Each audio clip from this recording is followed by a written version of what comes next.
नमस्कार दोस्तों, मैं राजेश आप सभी का स्वागत करता हूं आपके अपने YouTube चैनल RSG के क्लासेस में। तो दोस्तों, जैसे कि आप सभी को पता है कि हम यहां पर जो है साइंस के 1000 क्वेश्चन जो है कंप्लीट करने वाले हैं, जिसमें से हमने अभी 5 पार्ट जो है कंप्लीट कर चुके हैं और आज का जो है 6वां पार्ट है। ठीक है, अगर आपने पहले की वीडियो नहीं देखा है तो पहले की वीडियो देखने के लिए आप हमारे डिस्क्रिप्शन बॉक्स में जो लिंक दी गई है वहाँ से जाके देख सकते हैं। ठीक है, तो आइए हम आज का सेशन जो है स्टार्ट करते हैं। क्वेश्चन नंबर 501 है, दांतों का एनिमल बनाने में सहायक खनिज है तो ये फ्लोरीन है। फिर अगला क्वेश्चन है, विटामिन डी की कमी से वयस्कों में होने वाला रोग है तो ये ऑस्टियोमेलेशिया है। ठीक है, फिर अगला क्वेश्चन है इसमें कि टुंडू रोग पाया जाता है तो ये गेहूं में पाया जाता है। फिर नेक्स्ट क्वेश्चन है, मनुष्यों में श्वेत ग्रंथियों की संख्या कितनी होती है तो ये जो है 25 लाख होती है। ठीक है, फिर अगला क्वेश्चन है कि माइटोकॉन्ड्रिया की संख्या सबसे अधिक किसमें होती है तो ये जो है मस्तिष्क में पाई जाती है। ठीक है, फिर अगला है कि विटामिन ए का रासायनिक नाम क्या है तो ये रेटिनॉल होता है। फिर अगला क्वेश्चन है, बालों के अध्ययन को कहा जाता है तो इसे जो है ट्रिकोलॉजी बोला जाता है। फिर अगला क्वेश्चन है, शरीर का सबसे बड़ा अंग है तो त्वचा होती है। ठीक है, फिर नेक्स्ट क्वेश्चन है कि वृक्क में पथरी बनने का कारण क्या है तो ये है ऑक्सीलेट्स के कारण होता है। ठीक है, फिर अगला क्वेश्चन है, कोशिका में सबसे बड़ी कोशिकांग है तो ये जो है गल्जिकाई की होती है। ठीक है, फिर अगला क्वेश्चन है, कौन सा पादप अच्छा प्रकाश संश्लेषी होता है तो यह गन्ना होता है। फिर नेक्स्ट क्वेश्चन है कि छुई मुई पादप के पर्ण स्पर्श से बंद होने एवं खुलने की गति को कहते हैं तो इसे जो है कंपाणु कुंजनी बोलते हैं। ठीक है, फिर अगला क्वेश्चन है, पादप जिसकी पर्ण से नया पादप जन्म लेता है क्या कहलाता है तो ये पथरचट्टा कहलाता है। फिर अगला है कि मलेरिया रोग की खोज का श्रेय किसको जाता है तो इसे जो है सर रोनाल्ड रास को जाता है। ठीक है, फिर अगला है कि मानव नेत्र में लेंस होता है तो यह उभय उत्तलीय होता है। ठीक है, फिर अगला है कि मस्तिष्क के ट्यूमर का पता लगाने के लिए रेडियो एक्टिव पदार्थ का उपयोग किया जाता है तो वह कौन सा है तो यह है रेडियो आयोडीन। ठीक है, फिर अगला क्वेश्चन है कि राइजोम पादप का भूमिगत प्रारूप है तो यह तना होता है। ठीक है, फिर अगला क्वेश्चन है, दलहन के जड़ में क्या बोल रहा है कि दलहन के जड़ में पाया जाने वाला जीवाणु कौन सा है तो यह जो है राइजोबियम है। फिर अगला क्वेश्चन है, पादपों में जल तथा खनिज लवणों का संचालन होता है तो यह जाइलम द्वारा होता है। ठीक है, फिर अगला क्वेश्चन है, पादपों में बना खाद्य पदार्थ पौधे के विभिन्न अंगों में पहुंचाता है तो कौन पहुंचाता है तो यह जो है फ्लोएम के द्वारा पहुंचता है। ठीक है, फिर अगला क्वेश्चन है, वह यंत्र जिसके द्वारा तने की वृद्धि दर मापी जाती है तो वह कहलाता है तो ये जो है ऑक्जेनोमीटर कहलाता है। ठीक है, फिर अगला क्वेश्चन है कि मनुष्यों में मेरुदंड में मेरुदंड से कितनी जोड़ी तंत्रिकाएं निकलती हैं तो ये इसमें से जो है 31 जोड़ी निकलती हैं। ठीक है, फिर अगला क्वेश्चन है, सबसे लंबा कृमि वर्म है तो यह जो है टेप वर्म होता है। ठीक है, फिर अगला है कि कपड़ा सुखाने तथा दूध से मक्खन निकालने वाली मशीन कार्य करती है तो यह जो है अब केंद्रीय बल के सिद्धांत पर काम करती है। ठीक है, फिर अगला क्वेश्चन है कि मानव मस्तिष्क तथा सिर का अध्ययन से संबंधित शाखा कौन सी है तो यह जो है फ्रेनोलॉजी है। ठीक है, फिर अगला क्वेश्चन है, पौधे का प्रजनन अंग होता है तो यह फूल होता है। फिर नेक्स्ट क्वेश्चन है, फूलों का अध्ययन कहलाता है तो यह पोमोलॉजी कहलाता है। फिर अगला क्वेश्चन है कि फूलों के अध्ययन को कहते हैं तो इसे जो है एंथोलॉजी बोला जाता है। ठीक है, फिर अगला है कि जल में विलेय विटामिन है तो कौन कौन से होते हैं तो विटामिन बी तथा विटामिन सी होते हैं। ठीक है, फिर नेक्स्ट क्वेश्चन है, वसा में घुलनशील विटामिन कौन कौन से हैं तो ये है जो है ए है, डी है, विटामिन ई है और विटामिन के है। ठीक है, फिर अगला क्वेश्चन है, सुक्रोज में होता है तो इसमें जो है ग्लूकोज एवं फ्रुक्टोज होता है। ठीक है, फिर अगला क्वेश्चन है कि तत्काल ऊर्जा के लिए खिलाड़ी को दिया जाता है तो इन्हें जो है कार्बोहाइड्रेट दिया जाता है। फिर अगला क्वेश्चन है कि क्वाशी ओरकर एवं मरासमस की बीमारी होती है तो यह जो है प्रोटीन की कमी से होता है। ठीक है, फिर अगला क्वेश्चन है कि प्रकृति में सबसे अधिक मात्रा में पाया जाने वाला कार्बनिक यौगिक कौन सा है तो यह सेल्यूलोज है। फिर अगला क्वेश्चन है कि प्रयोगशाला में संश्लेषित बनाया गया पहला कार्बनिक पदार्थ है यह कौन सा था तो यह जो है यूरिया है। ठीक है, फिर अगला है इसके बाद में कि दूध के प्रोटीन को पचाने वाला एंजाइम कौन सा होता है तो यह रेनिन होता है। फिर अगला क्वेश्चन है, दूध की शुद्धता मापी जाती है तो इन्हें ये जो है लैक्टोमीटर से मापते हैं। ठीक है, फिर अगला क्वेश्चन है, दूध खट्टा होता है तो यह जीवाणुओं के कारण होता है। ठीक है, फिर नेक्स्ट क्वेश्चन है कि पेनिसिलिन क्या है तो यह जो है एंटीबायोटिक है। ठीक है, फिर अगला क्वेश्चन है अंडे में प्रोटीन पाया जाता है तो यह जो है उजले भाग में पाया जाता है। फिर अगले क्वेश्चन की ओर चलते हैं। क्वेश्चन नंबर 541 है दर्द निवारक दवाई कहलाती है तो यह जो है एनाल्जेसिक कहलाती हैं। फिर नेक्स्ट क्वेश्चन है कोबाल्ट पाया जाता है तो ये जो है विटामिन B12 में पाया जाता है। ठीक है। फिर अगला क्वेश्चन है सार्स है एक, मतलब यह जो है एक विषाणु जनित रोग होता है। फिर अगला क्वेश्चन है डॉल्फिन वर्गीकृत किए जाते हैं तो यह जो है स्तनी में किए जाते हैं। फिर अगला क्वेश्चन है कि सबसे बड़ा स्तनी है तो यह जो है ब्लू व्हेल होती है। फिर नेक्स्ट क्वेश्चन है रेशम के कीड़े पाने मतलब पालने को कहते हैं, इसे जो है सेरीकल्चर बोला जाता है। फिर अगला क्वेश्चन है कि सेंटर फॉर DNA फिंगरप्रिंट एवं डायोस्टिक अवस्थित है यह जो है हैदराबाद में अवस्थित है। फिर अगला है कि घी में वसा की मात्रा होती है तो इसमें जो है 99% होती है। फिर नेक्स्ट क्वेश्चन है दूध में वसा मापने के यंत्र हैं तो इसे जो है ब्यूटायरोमीटर बोला जाता है। ठीक है, ब्यूटायरोमीटर। फिर अगला है इसके बाद में कि संसार का सबसे बड़ा पक्षी कौन सा है तो यह जो है शुतुरमुर्ग होता है। ठीक है। फिर अगला क्वेश्चन है कि त्वचा का रंग किसके कारण होता है तो यह जो है मेलामिन की वजह से होता है। फिर नेक्स्ट क्वेश्चन है आलू की आंखें उपयोगी हैं, यह जो है कायिक प्रवर्धन के लिए उपयोगी है। ठीक है। फिर अगला है कि पत्तों में दिखाई देने वाली सिराएं काम करती हैं तो यह चालन का काम करती हैं।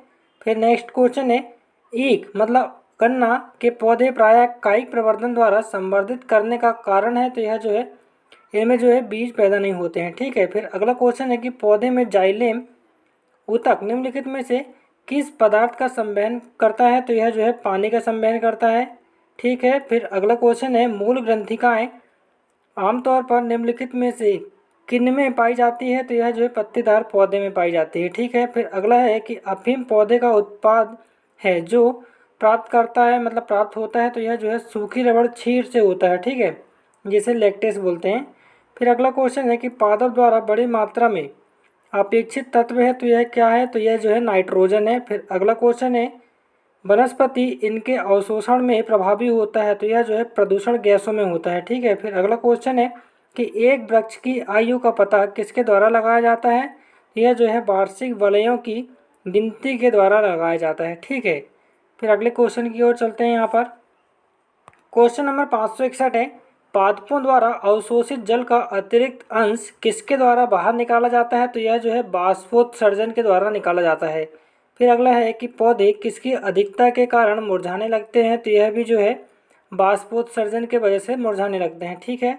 फिर अगला है कि जल संवर्धन पौधे के कर्षण की एक विधि है तो यह जो है मिट्टी है। ठीक है। फिर नेक्स्ट क्वेश्चन है कि ऊतक संवर्धन की अवधारणा किसकी थी तो यह जो है हेबर लेंडेट की थी। फिर अगला क्वेश्चन है किस में रखे जाने पर कोशिका का आयतन बढ़ता है तो यह जो है समपरासरण दाबी में के घोल में रखने पर बढ़ता है। ठीक है। फिर अगला है इसमें कि ऊतकजन जिनके बाह्य त्वचा बनती है वह क्या है तो यह जो है त्वचाजन होती है। फिर नेक्स्ट क्वेश्चन है डम्बेलाकार द्वारा कोशिकाएं किसमें होती हैं तो यह गेहूं में होती हैं। फिर अगला क्वेश्चन है एकल ससीमाक्षी पुष्पक्रम इनमें देखा जाता है तो यह जो है पापड़ा में देखा जाता है। ठीक है। फिर अगला क्वेश्चन है एक मृदुतक कोशिका जो कि कोशिकाएं मतलब कोशिकी अजैव पदार्थ संग्रहित करती है क्या कहलाती है तो यह जो है आडियोब्लास्ट विचित्र कोशिका कहलाती है। ठीक है। फिर अगला है कि कैक्टस में सूल किसका रूपांतरण है तो यह जो है पत्ते का रूपांतरण है। ठीक है। फिर अगला क्वेश्चन है यहाँ पर फर्न की स्त्रीधानी में कितनी गिरीबा नाल कोशिकाएं पाई जाती है तो इसमें जो है एक पाई जाती है। फिर नेक्स्ट क्वेश्चन है कि कोशिकाएं जो द्वार कोशिकाओं से निकलकर मतलब निकट रूप से संबंध और अंतर्विष्ट है तो यह जो है सहायक कोशिकाएं होती हैं। ठीक है। फिर अगला है स्टार्च का शर्करा में परिवर्तन होना किसके लिए अनिवार्य है तो यह जो है रंध्री द्वार के लिए अनिवार्य है। फिर नेक्स्ट क्वेश्चन है साइकेस के प्रवाल मूल मतलब किस में सहायक होते हैं तो यह जो है जल अवशोषण और नाइट्रोजन स्थिरीकरण के मतलब इसमें सहायक होता है। ठीक है। फिर अगला क्वेश्चन है गन्ने के लाल संडात किसके कारण बनती है तो यह जो है कोलेट्रोट्राइम और फेल्कोटम की वजह से बनती है। फिर अगला क्वेश्चन है कपास के उत्पादन के लिए सबसे अच्छी मिट्टी कौन सी है तो यह काले लावा मिट्टी होती है। फिर नेक्स्ट क्वेश्चन है कि सार्वभौमिक रक्तदाता वे लोग हैं जिनका रुधिर वर्ग O होता है। ठीक है। फिर अगला है कि ब्लड कैंसर को आमतौर पर इस नाम से जाना जाता है तो किसे मतलब किस नाम से जाना जाता है तो इसे जो है ल्यूकेमिया के नाम से जानते हैं। ठीक है, फिर अगला क्वेश्चन है कि मुख शोधनों मतलब कि माउथ वॉशों तथा टूथपेस्टों में कौन सा यौगिक आमतौर पर प्रयोग किया जाता है, तो यह जो है हाइड्रोजन पेरोक्साइड यूज़ किया जाता है। ठीक है, फिर अगला क्वेश्चन है निमोनिया का नया रूप सार्स निम्नलिखित में से किस देश से शुरू हुआ था, तो यह जो है चीन से शुरू हुआ था। ठीक है, फिर अगले क्वेश्चन की ओर चलते हैं। यहाँ पर क्वेश्चन नंबर 581 है प्रदूषण को रोकने के लिए कौन से आपतरण मतलब खरपतवार को उपयोगी पाया गया है, तो यह जो है पार्थेनियम और हाथी घास को पाया गया है। ठीक है, फिर अगला है कि लाख बनाई जाती है, तो यह जो है एक कीट के द्वारा बनाई जाती है। फिर अगला क्वेश्चन है सिरके का रासायनिक नाम क्या है, तो इसे जो है एसिटिक एसिड बोला जाता है। फिर नेक्स्ट क्वेश्चन है बैक्टीरिया में कौन सा एसिड संग्रहित होता है, तो यह जो है सल्फ्यूरिक एसिड होता है। ठीक है, फिर नेक्स्ट क्वेश्चन है कौन कीटहारी पादप होता है, तो यह जो है ड्रोसेरा होता है। फिर अगला क्वेश्चन है किस संयुक्त राष्ट्र सम्मेलन को पृथ्वी शिखर नाम दिया गया है, तो यह जो है पर्यावरण एवं विकास पर 1992 में संयुक्त राष्ट्र सम्मेलन को दिया गया है। ठीक है, फिर अगला क्वेश्चन है यहाँ पर कि काजू की फसल पर एडोन सल्फान को छिड़काव के फलस्वरूप महाविपदा के स्तर तक प्रदूषण कहा गया था, तो यह जो है केरल सरकार के द्वारा कहा गया था। फिर अगला है कि जिसकी लाठी उसकी भैंस मतलब कि सर्वाइवल ऑफ द फिटेस्ट लोकोक्ति किसकी है, तो यह जो है डार्विन की है। फिर अगला क्वेश्चन है ठोस अपशिष्ट पर प्रवेश पदार्थ को विलेपन को क्या कहते हैं, तो यह जो है संपुष्टन बोला जाता है। ठीक है, फिर इसके बाद में अगला क्वेश्चन है कि ब्रायोस्टेंटिस और डोलोस्टेंटिस जैसे अपूर्व ट्यूमर रोधी एजेंटों का पता लगाने में कौन सी स्रोत विशेष रूप से फलदायक रहा है, तो यह जो है समुद्री स्रोत रहा है। ठीक है, क्वेश्चन नंबर 591 पांच किंगडम वर्गीकरण किसने प्रस्तावित किया था, तो यह जो है R.H. विट टेकर के द्वारा किया गया था। ठीक है, फिर अगला क्वेश्चन है कि कार्बन पद चिन्ह किस प्रकार कम किए जा सकते हैं, तो यह जो है अपशिष्ट पार्थिव मतलब पदार्थी का पुनर्चक्रण करके किया जा सकता है। फिर है ऊर्जा दक्ष उपकरणों का प्रयोग करके किया जा सकता है और सार्वजनिक परिवहन द्वारा कम करके किया जा सकता है। ठीक है, फिर अगला क्वेश्चन है कि प्रसिद्ध चिपको आंदोलन किससे संबंध है, तो यह जो है वृक्ष से संबंधित है। ठीक है, फिर अगला है कि नाभिकीय विकिरण का अत्यधिक दुष्प्रभाव सबसे पहले मानव शरीर के किस अंग पर होता है, तो यह त्वचा पर होता है। फिर नेक्स्ट क्वेश्चन है कि रेडियो सक्रिय स्ट्रांसियम 90 के कारण कौन सा कैंसर हो जाता है, तो इसमें जो है त्वचा कैंसर होता है। फिर अगला है कि जिस प्रक्रिया को माध्यम से अतिरिक्त प्रकाश ऊर्जा प्रकाश संश्लेषण में छितरा जाती है उस प्रक्रिया को क्या कहते हैं, तो इसे जो है समन बोला जाता है। फिर अगला है